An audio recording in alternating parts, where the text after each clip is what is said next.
Hello बच्चों, welcome to English online class. और हम सब इंग्लिश में पढ़ रहे थे टेंस के बारे में, जिसमें कल जो है मैंने आपको बताया था फ्यूचर सिंपल टेंस के बारे में, जिसमें हमने उसके फॉर्मेशंस की, स्ट्रक्चर की जो है बात की थी। हमने affirmative sentence, negative sentence, interrogative sentence, interrogative negative sentences, ये सारे हमने बनाने सीखे। अब जो है अब हम बात करेंगे, जैसा कि हम हमेशा पेपर सेक्शन की बात करते हैं कि पेपर में किस तरीके से आपके क्वेश्चन आते हैं और आप किस तरीके से क्या है उनके आंसर लिखेंगे। चलिए तो आगे बढ़ते हैं। देखो, फ्यूचर सिंपल टेंस जो है उसकी हमें एडवर्ब्स पता होगी तो ही हम क्या करेंगे, सेंटेंस को समझ पाएंगे कि ये फ्यूचर सिंपल टेंस का है। और अकॉर्डिंग टू बिलो शेल और helping verb, sorry will shall as a helping verb, और उसके बाद में वर्ब की फर्स्ट फॉर्म हमें पढ़नी होगी। अब कौन कौन सी ऐसी एडवर्ब्स है देखते हैं वन बाय वन। सबसे पहले टुमारो, जैसा कि नाम से ही पता है, कल मैंने बताया था आपको कि टुमारो का मतलब होता है आने वाला कल, और जो आने वाला कल है वो फ्यूचर इंडिकेट करता है, तो वहां पर फ्यूचर सिंपल टेंस लगेगा। नेक्स्ट डे, या ये कहें नेक्स्ट ईयर, नेक्स्ट मंथ, है ना। तो नेक्स्ट जिसके भी आगे आ जाता है, नेक्स्ट का होता है अगला। तो अगला जो होता है फ्यूचर के लिए अपन इंडिकेट होता है, फ्यूचर इंडिकेट करता है हमेशा। नेक्स्ट जो है तो नेक्स्ट डे हो गया, नेक्स्ट ईयर हो गया, नेक्स्ट मंडे हो गया, नेक्स्ट वीकेंड हो गया, जितने भी हैं जिनके आगे नेक्स्ट लगाते हैं वो भी फ्यूचर सिंपल टेंस का है। ठीक है, या ये कहें कि फ्यूचर बताने वाले एडवर्ब्स। अब देखो इन 2030, जैसे हम अभी जो ईयर है वो चल रहा है 2020, तो 21, 22 ये सब हमारे लिए भी क्या है, फ्यूचर है। तो जो फ्यूचर का टाइम है अगर वो भी आ जाए इन 2030, 50, तो वो भी फ्यूचर सिंपल टेंस की एडवर्ब है, यानी कहने का मतलब वो भी फ्यूचर बताने वाली एडवर्ब। उसके बाद में ये जो दो मैंने लिखे हैं रिक्वेस्ट और प्रपोजल, देखो ये कोई एडवर्ब नहीं है, ठीक है ना, ये किसी प्रकार से एडवर्ब नहीं है। ये तो क्या है, एक सेंटेंस का स्ट्रक्चर है। और इंट्रोगेटिव सेंटेंस आप बनाते हो और जब आपको रिक्वेस्ट करनी होती है तो आप फ्यूचर सिंपल टेंस को यूज करते हो। या ये कहें बिलो शेल को आप हेल्पिंग वर्ब जो है उसको इंट्रोगेटिव सेंटेंस में जिस तरीके से अपन आगे लिखते हैं उसी तरीके से हमारा स्ट्रक्चर लिखना होगा। कब, जब हम किसी से रिक्वेस्ट करें, किसी को किसी चीज़ के लिए प्रपोजल करें, किसी को मदद के लिए कहें कि क्या मैं आपकी मदद कर सकता हूँ, इस तरीके के जो सेंटेंसेज है वहाँ पर अपन हमेशा फ्यूचर सिंपल टेंस जो है वो यूज करेंगे। जैसे देखो, I days to Jaipur next week, तो जो लास्ट में वर्ड आ रहा है नेक्स्ट वीक, ये बताता है कि ये फ्यूचर का सेंटेंस है। तो बनाते हैं इसको, आई विल या शेल, कुछ भी लगा सकते हैं, ठीक है। मैं यहाँ पर विल या शेल विल लगा देता हूँ। वर्ब की फर्स्ट फॉर्म को, I will go to Jaipur next week, मैं अगले सप्ताह कहाँ जाऊँगा, जयपुर जाऊँगा। नेक्स्ट देखते हैं, इन 2022 इट हैपेंड। अब यह है कि 2022 में ऐसा होगा, इसका मतलब क्या हुआ कि ये फ्यूचर का टाइम है। इन 2022 क्या है, फ्यूचर का है। तो हम यहाँ पर क्या करेंगे, फ्यूचर टेंस से बनाएंगे इसको। तो एट, आई और बी के अलावा सभी के साथ में क्या आता है, will happen.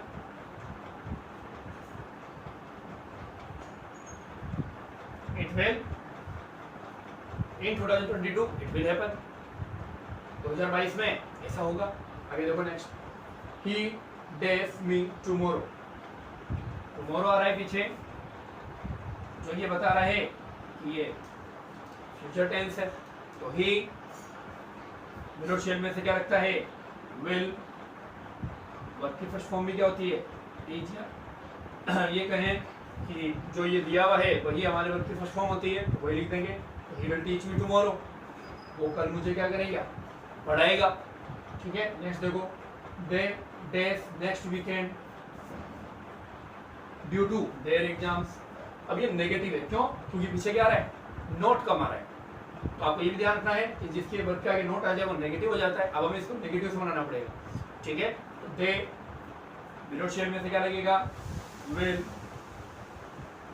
Not, again verb की first form come, they will not come next weekend due to their exam. अगले जो वीकेंड है यानी शनिवार रविवार वो यहाँ नहीं आएंगे। क्यों नहीं आएंगे? क्योंकि उनकी क्या है, एग्जाम्स है। नेक्स्ट देखते हैं, all parents attend next meeting, ये आपके वर्ब भी है, ठीक है।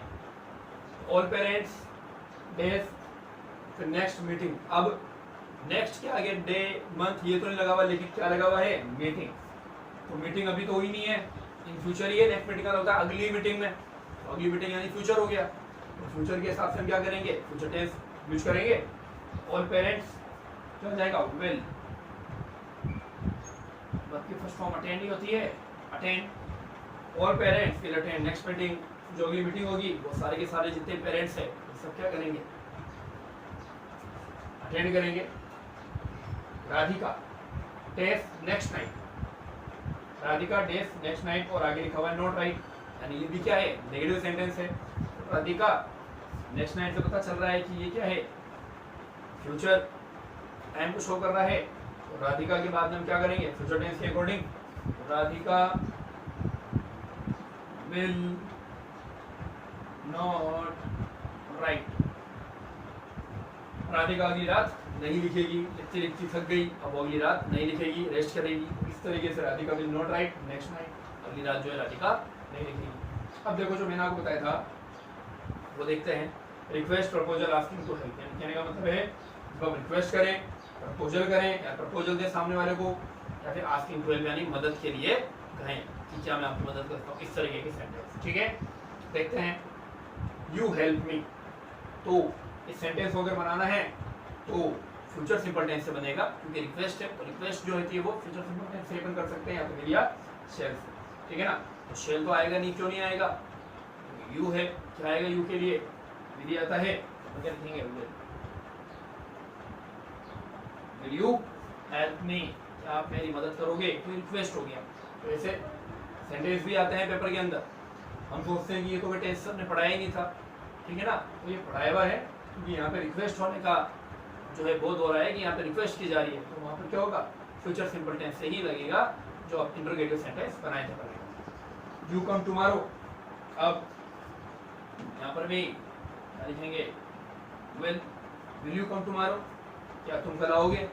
अब ये कोई रिक्वेस्ट नहीं है, ये एक तरीके से प्रपोजल हो सकता है, क्या तुम मेरे घर कल आओगे, क्या तुम मेरे साथ कल चलोगे, इस तरीके से, ठीक है। तो विल यू कम टुमारो, ये भी क्या है, जैसे कुछ टुमारो भी आ रहा है ना, will you come with me, वो भी सही है, टुमारो हो चाहे नहीं है, क्योंकि वही प्रपोजल एक तरीके से, तो वो भी हमेशा फ्यूचर में आएगा। नेक्स्ट देखो, I do it for you, asking to help, किसी को मदद के लिए कहना कि क्या मैं आपकी मदद कर सकता हूँ, क्या मैं आपके लिए काम कर दूँ। अब ध्यान रखने की जो बात है वो ये है कि मैंने आपको बताया था कि जो इंट्रोगेटिव सेंटेंस है उसमें हमेशा शेल जो है वो क्या होता है, आगे आता है, ना कि विल। अफर्मेटिव में, नेगेटिव में अपन विल भी लगा रहे हैं, देखो आई के साथ विल लगाया मैंने, तो दिक्कत नहीं आई। लेकिन अब हम बना रहे हैं इंट्रोगेटिव सेंटेंस, इंट्रोगेटिव सेंटेंस में क्या आएगा, शेल, ठीक है। क्या लिखूंगा मैं, shall I do it for you, क्या मैं आपके लिए यह कर दूं। तो ये आस्किंग टू हेल्प है, किसी को मदद के लिए कहना है। नेक्स्ट देखो, days you days to cinema next Sunday. अब यहाँ पर एक तरफ तो ये पता चल रहा है कि इंट्रोगेटिव है, और दूसरी तरफ वर्ब में नोट आ रहा है, तो ये क्या हो गया, इंट्रोगेटिव नेगेटिव हो गया। फॉर्मेशन याद है आप सभी को, शुरुआत करेंगे पर हेल्पिंग वर्ब से, तो यू से पहले हेल्पिंग वर्ब क्या आएगा, विल। देन सब्जेक्ट, सब्जेक्ट हमारा लिखा हुआ है यू, अब किसकी बारी है, नॉट। वर्ब की फर्स्ट फॉर्म, वो की फर्स्ट फॉर्म क्या होगी, वही होगी, will you not go to cinema next Sunday, क्या तुम अगले संडे सिनेमा देखने नहीं चलोगे, ठीक है। नेक्स्ट देखो, days day days next tournament, same to same वैसे ही जैसे पहला था, डे से पहले क्या आएगा, विल। सब्जेक्ट हमारा मिला है हमारे पास में, क्या लगाएंगे, not. Play, will they not play next tournament, क्या वो अपना जो उनका अगला टूर्नामेंट होगा वो नहीं खेलेंगे, है ना। तो देखा आपने, इस तरीके से हमने देखा कि जो एडवर्ब्स होती है वो किस तरीके से आपकी सहायता करेगी पेपर के अंदर फाइंड करने में कि ये कौन सा सेंटेंस जो है वो किस टेंस में लिखा जाएगा, हमें कौन सी हेल्पिंग लगानी है, कब एचआरएम लगाना है, कब एचएफ लगाना है, ठीक है। तो फ्यूचर सिंपल टेंस कंप्लीट होता है यहाँ पे। अब अपन नेक्स्ट टेंस की तरफ बढ़ेंगे, फ्यूचर कंटिन्यूअस टेंस। देखो नाम से पता चल रहा है फ्यूचर कॉन्टिन्यूअस टेंस, फ्यूचर के अंदर कोई काम जारी रहेगा, ये बताने वाला टेंस क्या है, फ्यूचर कॉन्टिन्यूअस टेंस है। तो पीछे क्या आएगा हिंदी वाक्यों में, रहा होगा, रही होगी, रहे होंगे। जैसे कल बहुत तेज बारिश आ रही होगी, कल हम इस समय पढ़ाई कर रहे होंगे, कल वे इस समय बाजार घूम रहे होंगे। यानी कहने का मतलब है कि फ्यूचर में कोई काम जारी रहेगा, यह अगर बताना है तो कौन सा टेंस से बताएंगे, फ्यूचर कंटिन्यूअस टेंस से बताया जाएगा। भविष्य में काम जारी रहेगा, पहला पॉइंट वही है, मैं बता चुका हूं। एग्जाम्पल देखो, वह कल इस समय पढ़ रहा होगा, तुम अगले हफ्ते इस समय जयपुर जा रहे होगे। इसका मतलब ये हो गया कि जिस समय हम बात करें, मान लीजिए आज मैं बात कर रहा हूँ शाम को 5 बजे की, ठीक है। अब मैं बोलता हूँ अगले महीने इस समय तुम दिल्ली में रह रहे होगे। अब इसका मतलब क्या है, इसका मतलब ये है कि अगर मैं बात करूँ कि अब अगले महीने जो 5 बजेंगे ना, उस समय तुम कहाँ होंगे, दिल्ली में, ना कि यहाँ दिखाने में। इस तरीके से सेंटेंस को समझो कि ये फ्यूचर कंटिन्यूअस टेंस कैसे यूज किया जा रहा है। अब देखो सबसे पहले इसकी फॉर्मेशन देखते हैं अपन, अफर्मेटिव यानी सकारात्मक वाक्य।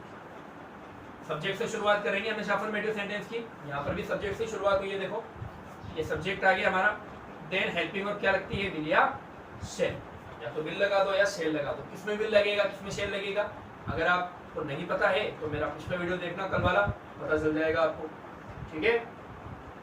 अब उसके बाद में जो याद ध्यान रखने की बात है वो ही है बी, विरोध शेल तो फ्यूचर सिंपल में भी लग रहा था, तो फ्यूचर कॉन्टिन्यूअस कैसे बनाएंगे, तो याद रखेंगे विरोध शेल के बाद में क्या लगाना पड़ेगा, बी ई बी, ठीक है। उसके बाद में वर्ब की कौन सी फॉर्म लगेगी, आईएनजी फॉर्म। कंटिन्यूअस के अंदर हमेशा कौन सी फॉर्म आती है, आईएनजी फॉर्म। प्रेजेंट कंटिन्यूअस में कौन सी फॉर्म आएगी, आईएनजी फॉर्म। पास्ट कंटिन्यूअस में कौन सी फॉर्म आएगी, आईएनजी फॉर्म। तो फ्यूचर कंटिन्यूअस में भी कौन सी फॉर्म आएगी, आईएनजी फॉर्म। वर्ब की आईएनजी फॉर्म आ गई, फिर ऑब्जेक्ट आ जाएगा, और अगर कुछ एक्स्ट्रा पार्ट बच जाता है, इनवर्स वगैरह अगर होता है तो वो आ जाएगी। अब बढ़ते हैं अपन नेगेटिव सेंटेंस की तरफ। नेगेटिव सेंटेंस कैसे बनेगा, कुछ भी नहीं है, हेल्पिंग वर्ब के तुरंत बाद में क्या लगा दो, नोट लगा दो, बाकी सेम वही। तो सब्जेक्ट आ गया, हेल्पिंग वर्ब आ गई विरोध शेल, नोट आ गया, फिर वापस से बी आ जाएगा। याद रखें बी पहले ना लिखें, नोट बाद में। कई बच्चे क्या करते हैं, it will be not happy, ऐसा नहीं होगा, है ना, he will be not happy, क्या होगा, he will not be happy. यानी कहने का मतलब है हेल्पिंग वर्ब के तुरंत बाद में नोट लगाना है, बी कोई हेल्पिंग वर्ब नहीं है, इसलिए उसके आगे नोट मत लगा देना, ठीक है ना। वापस वर्ब की आईएनजी फॉर्म आएगी, ऑब्जेक्ट आएगा। अब नेक्स्ट देखो इंटेरोगेटिव सेंटेंस कैसे बनाएंगे। तो किसी भी सेंटेंस को इंटरोगेटिव करना है तो शुरुआत करोगे हेल्पिंग वर्ब से। यहाँ पर हेल्पिंग वर्ब क्या है, विरोध शेल, शुरुआत कर दीजिए विरोध शेल से। सबसे पहले क्या लिखेंगे, विरोध शेल, उसके बाद में हमारा सब्जेक्ट, अब क्या रहेगा देखो बी, बी लगा दीजिए, वर्ब की आईएनजी फॉर्म आती है, लगा दीजिए, ऑब्जेक्ट हो गया, और लास्ट में क्वेश्चन मार्क, ठीक है। उसके बाद में interrogative sentence, interrogative negative sentence. अब यहाँ पर क्या होगा, क्वेश्चन भी होगा, नोट भी होगा। सबसे पहले हेल्पिंग वर्ब से शुरुआत कीजिए, विरोध शेल, देन आपका सब्जेक्ट आ जाएगा। अब क्या लगा देना है हमें, नॉट, फिर वापस से वही बी, फिर वापस आईएनजी फॉर्म, फिर ऑब्जेक्ट, और लास्ट में क्या आ जाएगा, क्वेश्चन मार्क आ जाएगा। तो इस तरीके से ये चारों स्ट्रक्चर जो है मैंने आपको समझाए। अफर्मेटिव में क्या होगा, नेगेटिव में क्या होगा, इंट्रोगेटिव में क्या होगा, और इंट्रोगेटिव नेगेटिव में क्या होगा, ठीक है। तो आपको मेन जो बात याद रखनी है वो यही रखनी है कि हेल्पिंग वर्ब जो होती है वो कब तो पहले आती है, कब बाद में आती है, नोट कहाँ लगता है, तो आप सारे सेंटेंस इजीली बना देंगे। अब इस सेंटेंस को हम देखते हैं, देखो कल इस समय बारिश हो रही होगी। अब ये अफर्मेटिव सेंटेंस है, बारिश के लिए मैंने आपको बताया था इट से शुरुआत करते हैं, किससे शुरुआत करते हैं, इट से। तो सेंटेंस को बना के देखते हैं, देखो तो आएगा इट विल बी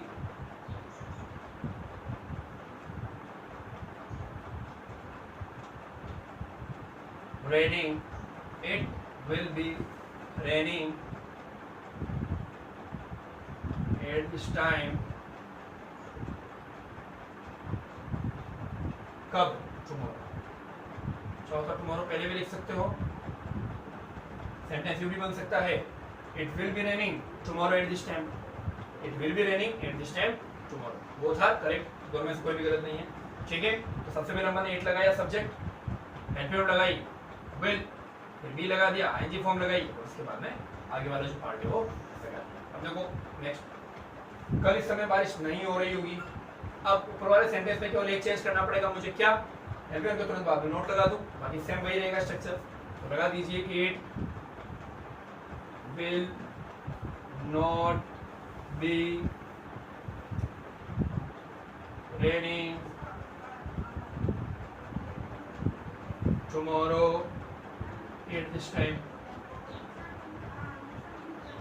ठीक है, अगला देखो, क्या कल इस समय बारिश हो रही होगी। ये इंटरोगेटिव सेंटेंस है। शुरुआत करेंगे अपन हेल्पिंग वर्ब से, तो विल से शुरुआत कर देते हैं। Will it be raining, will it be raining tomorrow at this time.